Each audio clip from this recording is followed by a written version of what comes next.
David Winston, one of my teachers, and wrote a book on adaptogens. He has kind of 3 layers of classification based on the research. So one is the true adaptogens, which are the very well researched herbs. These are confirmed, clarified, true adaptogens.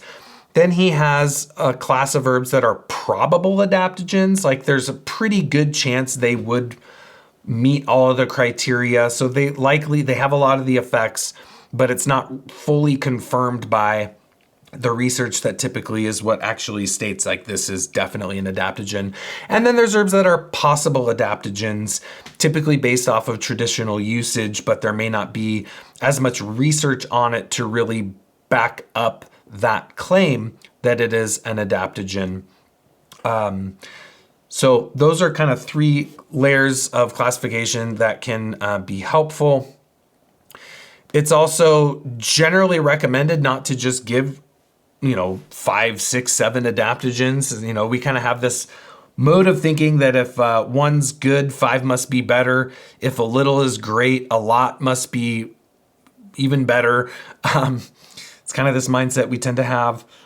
Oftentimes, a strategic approach to using adaptogens clinically means you're combining them with other herbs that are specifically suited to the situation and constellation of symptoms that the person has. Very commonly, they are combined with nervine relaxants, nervine sedatives, nervine trophorestoratives. I am really, really big on this category. In fact, more often than not, it might seem counterintuitive, but for someone that's fatigued, I will often put them on gentle nervine trophorestoratives and relaxants before I give them adaptogens. I just want to get them getting deeper rejuvenative sleep and get them replete with nutrients and see if that fixes the issue while we're assessing any potential underlying contributing factors to that fatigue. Sometimes the fatigued client has significant cognitive deficits that can be addressed with nootropics. Oftentimes, there can be a significant amount of oxidative stress, so antioxidant herbs can be very beneficial. And then I like to think of affinity-based trophorestoratives. So if they seem to need adaptogens, but they've got an underlying heart condition, we might consider things like hawthorn.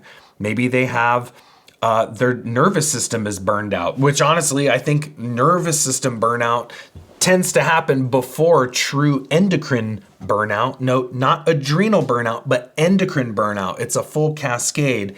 So I really love using milky oat seed. That's probably one of my primary herbs that I use as a nerve-specific trophorestorative. And you've got other herbs here like astragalus as an immune tonic trophorestorative, milk thistle as a liver trophorestorative, etc. Now, again, I do believe there is an importance in dosage with the adaptogens. Don't take enough to be acutely stimulated, but don't take not enough to have the desired effect. So there's a range of effective dosage for these herbs. So for example, with Asian ginseng, Panax ginseng, this is a pretty strong herb. If you're taking a tincture of Panax ginseng, typically a 1-to-5 strength ratio of ginseng can be dosed, 1 to 2 milliliters 3 times a day and be very, very effective. Whereas something like eleuthero or Siberian ginseng, this is a much milder, much gentler herb. This can typically be dosed at a significantly higher rate at a much more concentrated extract.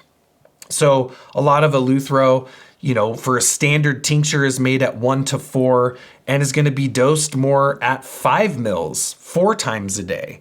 So that's literally, if you're taking 1 mil TID of Asian ginseng at a 1 to 5 and you're taking 5 mils of eleuthero 4 times a day at a 1 to 4, that's a significant, I don't know what the math is, but that's a lot more eleuthero for an effective dose.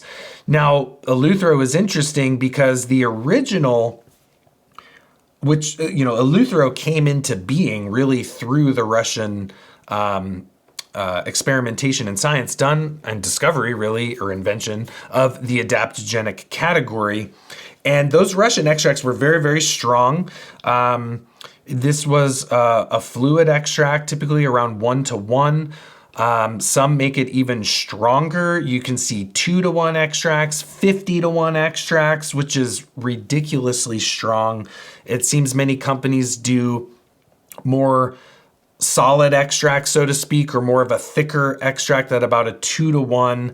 And a lot of the research done on Eleuthero is done on the standard Russian pharmacopoeia preparation, which is significantly stronger than your typical 1:4 or 1:5 or folk method tincture that a lot of home herbalists will do. And this is why a lot of people are like, what's the big deal with Siberian ginseng? I don't really notice anything. Try one of those standardized extracts and it's like, oh, wow, there we go. So we got to be aware of dosage and the concentration of the preparation that you're using. And again, I think the general rule of thumb is if you're taking enough to be stimulated, you're probably taking too much. I think you should take enough to feel more an even keel of balance and energy. If you're feeling jittery, it's too much. You should just feel like, like I don't feel exhausted, but I don't feel overstimulated, right? That's what we're going for, is kind of a mid-level range there in terms of energy. And remember, the herbs aren't actually giving you the energy. They are working with your vital force. And so to me, using adaptogens in a way to help the vital force become more replete is the general strategy for using adaptogens. Whereas if you go over the mark, now you're actually depleting the system of more vitality.